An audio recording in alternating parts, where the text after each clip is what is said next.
Basically, as I was saying, all the problems that people are facing in the world, all the major problems, are artificial because it's based on artificial levels of scarcity.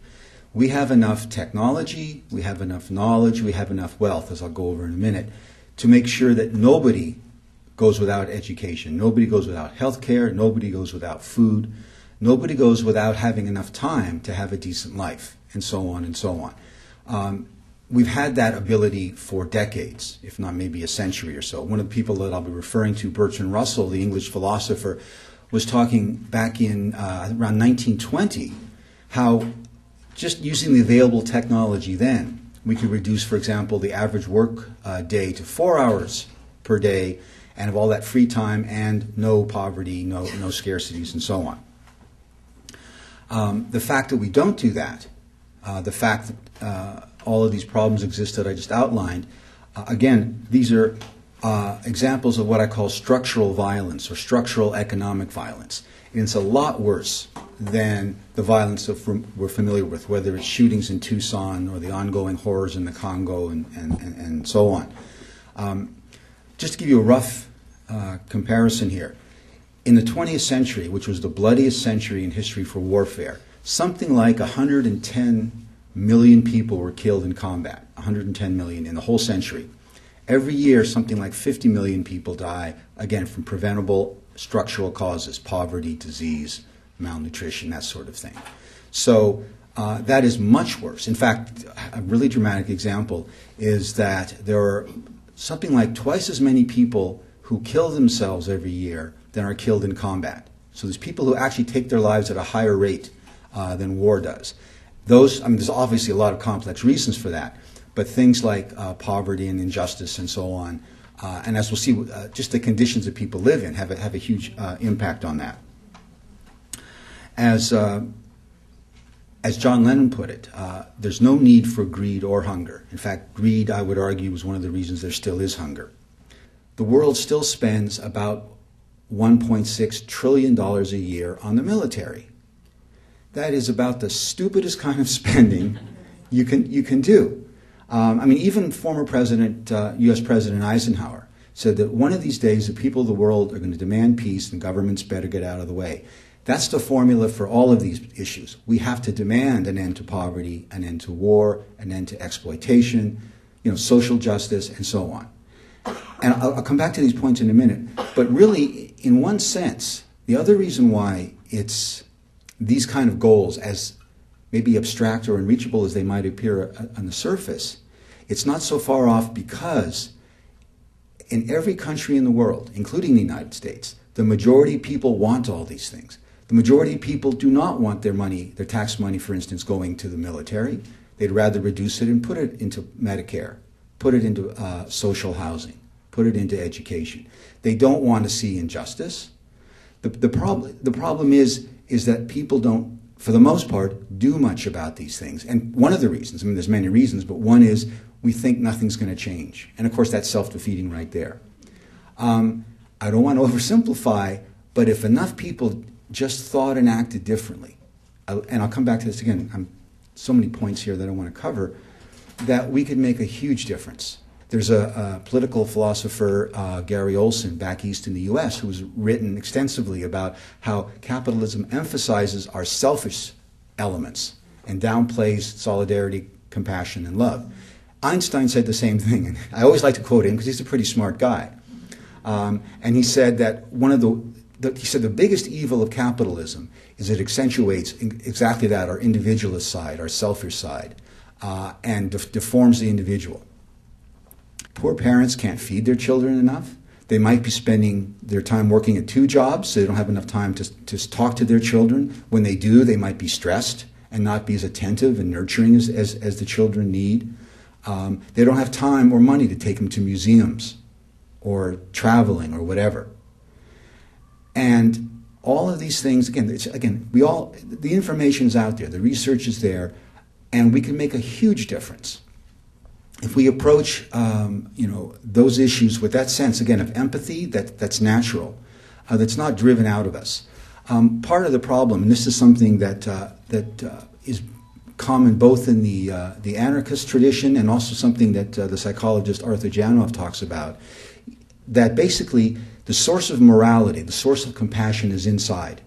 It can be, again, it can be damaged. You can be so caught up with rage or anxiety or whatever that you can't really feel for anyone else. But in the right circumstances, that natural empathy will be there. But again, the other reason, beyond the individual disposition, why I think there's reasons for hope, is that human activities, human behavior, and human feelings change dramatically in different situations. A simple example is if, say, you're driving down the street and somebody cuts you off and almost causes an accident. That can really upset you. But if somebody on the other hand stops and lets you go through, and it makes you feel better. And one of the things that I keep coming back to is something we can do right now on a day-to-day basis is be nicer to each other. Just be polite, like when people live in a small town, that kind of thing. That's one thing we can do right away. But in a larger sense, it's the situations that people find themselves in, whether it's in a war zone, whether it's in competing with each other to climb the corporate ladder or to get decent grades in school or whatever, that affects more than anything else, in general, the way we behave and the way we feel. And the example I think I've used before here, but you can think of many, is the former Yugoslavia, where up until the Second World War, to the end of the Second World War, there was a history of a lot of mutual slaughter going on there. A new government comes in 1945, says, we're not going to tolerate this anymore. And not only did the killing stop, but people from the various communities, Serbs and Bosnians and others, began to actually live together, get married, and have kids. Their DNA didn't change. Their human nature didn't change. All that changed was the situation around them. And then, of course, when Yugoslavia began to collapse and people started to get scared, and people appealed to various forms of nationalism and the fear, then the killing started again. Again, the same people who 10 years earlier were doing fine turned into killers. Study after study of people involved in war crimes and genocide and so on. And the classic example is Adolf Eichmann in Hannah Arendt's book, Eichmann in Jerusalem, when he was on trial, talking about the subtitle, The Banality of Evil. Eichmann wasn't a psychopath and he wasn't a killer. He was doing what the situation required. He was a normal person. And most people who are involved in horrific war crimes, when they're in a different situation, when it's over, they go back to being normal again.